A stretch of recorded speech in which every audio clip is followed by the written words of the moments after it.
Nākamais pārstāvis, kas arī ir no IT sektora, kas veido šos te darba instrumentus skolotājiem un skolēniem, ir Linda Mazure no DataPro grupas, viņa projektu vadītāji, un stāsts būs par uzdevumu LV ienākšanu mācību stundās. Lūdzu.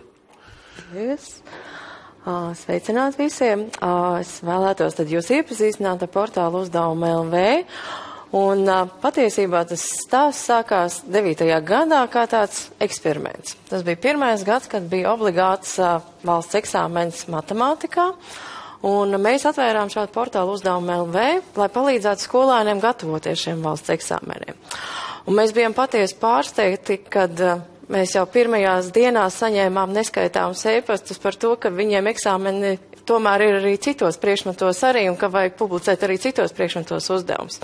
Tad mēs sapratām, ka Latvijas skolāni tomēr ir nobrieduši priekš IT tehnoloģijām un viņi ir spējīgi tātad mācīties internetā un viņi to pat ļoti pieprasīja. No 9. gada mēs esam diezgan izauguši. Mūsu datu bāze ir salīdzinoši ļoti liela un aptver jau no 1. līdz 12. klasēm. Tātad šeit var mācīties neierobežots skolāņu skaits un neierobežot cilvēku sabiedrību. Kā mēs arī uzsveram, šeit var reģistrēties ne tikai skolēni, bet arī pieaugušie, kuri vēlas atkārtot, kā aprēķina taisnstūru laukumus, ja vajag remonta dzīvoklī taisīt. Tāpat arī var iemācīties latviešu valodu vai atkārtot angļu valodas priekšmetus. Šajā laikā mēs esam jau izauguši, šonedēļ mēs jau gaidām 100 000 reģistrēto lietotāju. Interesanti, kurš būs tas no 12. klasēm vai no 9. klases, jo tagad atkal nāk eksāmena periods un jau sāk reģistrēties jauni skolēni. Lūk, tagad skaits katru dienu nāk klāt un aug. Bet kāpēc tad viņi šeit reģistrējās un kāpēc mēs esam viņiem tik interesanti? Tas ir, manuprāt, 3 svarīgākie mirkļi. Tas, ka šeit uzdevumos LV, jebkurš lietotājs var jebkurā diennakts laikā, jebkurā nedēļas laikā, kad viņam ir izdevīgi, ienākt iekšā un apgūt to, ko viņš vēlas iegūt tātad zināšanas. Otrs, kas ir unikāli, ir šī iespēja vienu un to pašu uzdevumu rēķināt vairākas reizes. Šeit uzdevumos LV ir nodrošināts tādas tehnoloģijas, kad vienu reizi es saskaitu 2 + 3 ir 5, palaižot uzdevumu atkārtot, nebūs vairāk jārēķina 2 + 3, būs pavisam citi cipari jārēķina. Tātad, jebkurš tātad nostiprina savas zināšanas. Un pēdējais, kas ir gadu mums aktīvs, ir iespēja skolotājiem atvieglot savu darbu, uzdodot elektroniskus mājas darbus vai elektronisku konsultāciju materiālus. Tātad skolotāji var izmantot modernās tehnoloģijas, uzdot skolēniem darbiņus un ļaut šos darbus izlabot datoram viņu vietā. Tātad darbs jau ir izlabots un skolotājs var mierīgi nodoties stundu gatavošanai, kas būtu jāmeklē papildus materiāls. Tātad šādi izskatās šis pats portāls. Tātad jebkurš var ienākt iekšā, atrast to, ko vēlas mācīties. Tātad izvēlās 1. līdz 12. klasē, atrod savu vēlamo mācību priekšmetu un sāk patstāvīgi tātad arī mācīties. Vispirms sākās jau ar teorijas materiālu izlasīšanu un pēc tam jau ir praktiskie uzdevumi. Un tas pats interesantākais tātad iesniedz atbildi un uzreiz zinu atbildi man bija pareizi vai nebija pareizi.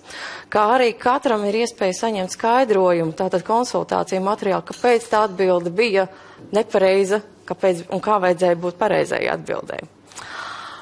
Lūk, par pārbaudas darbiem, ko es minēju, kā iespēja skolotājiem tātad atvieglot savu ikdienas gaitu, tad šeit slaidā es parādīju vienu tādu izskatu, kā būtu viens darbs man uzdots 5 skolēniem.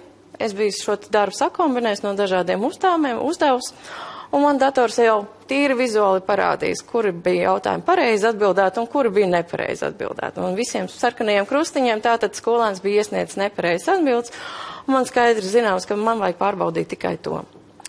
Un kā kolēģi man teica, ka, protams, ka skolotājiem šis darbs ar to vēl nebeidzās, ka darbs ir izlabots. Ir jāieliek šis vērtējums arī žurnālā.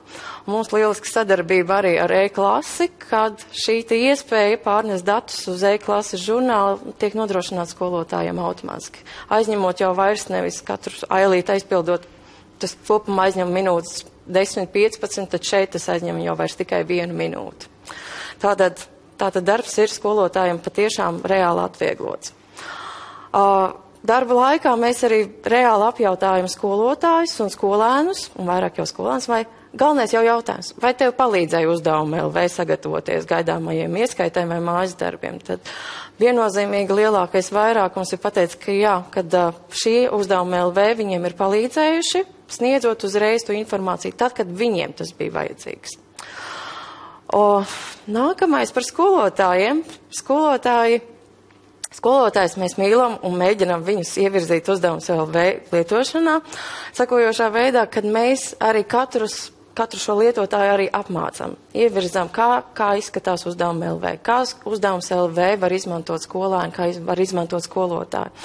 Un veicam arī praktiskas apmācības skolās, datoru klasēs, kad mēs praktiski arī veidojam šos pārbaudas darbus, tātad skolotāji praktiski iegūst šīs iemaņas. Un tad par efektivitāti, apmācībām un skolānu efektivitātei mēs paņēmām 2 rādītājus. Viens augšējais grafikā mēs redzam, cik daudz uzdevumu ir rēķināti uzdevumos LV. Un tad salīdzinājumā es paņēmu pagājušā gada māja periodu, kad bija valsts eksāmena laiks, tad bija portālā atrasināts 1,2 miljonu uzdevumu. Šī gada janvārī jau ir atrisināti 2,5 miljoni, bet šajos 3 mēnešos jau ir par miljonu vairāk. Tātad uzdevuma risināšanas skaits ir, man liekas, jau ģeometriskā progresijā jau sāk augt. Kā arī par elektroniskajiem pārbaudas darbiem, aktīvākie mūsu skolotāji ir 1178 skolotāji, kuri jau ir sastādījuši 26,000 vairāk darbus elektroniskus, kurus tātad uzdod skolēniem kā klases stundu darbus vai mājas darbus. Un šajos darbos viņi ir veidojuši tātad ne tikai šos uzdevumus no mūsējiem jau esošajiem gataviem uzdevumiem, bet pievienojuši arī klāt savējos elektroniskos darbus. Un jau ir pievienoti vairāk kā 5000 tādi uzdevumi, pašu skolotāju veidotie, un tur ir tas lieliskā iespēja arī skolotājiem, kad viņi ir pateikuši datoram, ka skolānam ir jābūt iesniegtai tādai un tādai atbildē. Un dators savukārt arī pārbauda, vai skolēns bija pareizi ierakstījis to atbildi vai nē. Tātad skolotāji arī sāk aktīvi izmantot uzdevumus LV, un tātad zināšana līmenis arī uz tā bāzes arī ceļās skolēniem. Paldies! Tas tagad būtu par uzdevumiem. Paldies, Lindai Mazurei. Paldies. Varbūt kādi jautājumi uzreiz? Jā, lūdzu. Jā.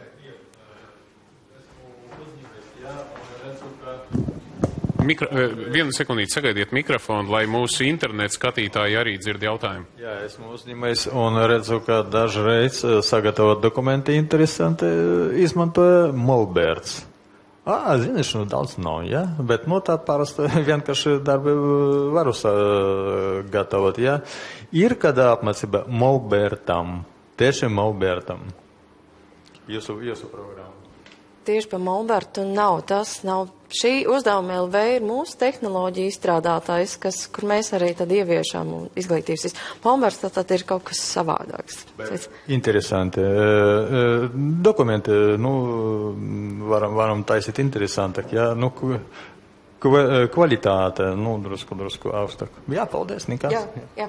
Jā, tātad, acīm redzot, jautājums bija par kādu konkrētu tehnoloģiju, vai Latvijā kāds lieto, izmanto, vai programmē, vai izstrādā darbu uzdevumu šādā tehnoloģijā. Es pareizi sapratu jautājumu, tad atbildi droši vien, ka bija nē. Acīm redzot, jūsu izglītības iestāde ir izvēlējusies šādu risinājumu laikos, kad varbūt nekas cits nebija pieejams, vai kā? Bet, vienkārši izmantoju Molbertu. Man ļoti patīk strādāt ar Molbertu. Tā kā savā bērnībā man bija patīk strādāt tieši ar Molbertu, ar zīmēm, ar dažādām krāsām. Datori interesanta tīkls. Un es redzu, ka nav daudz, kur izmantoju, bet dokumenti interesanti, sagatavot, un noformēt viens ar otru, Tas interesants, tāda virziena, nekas, Labi, paldies.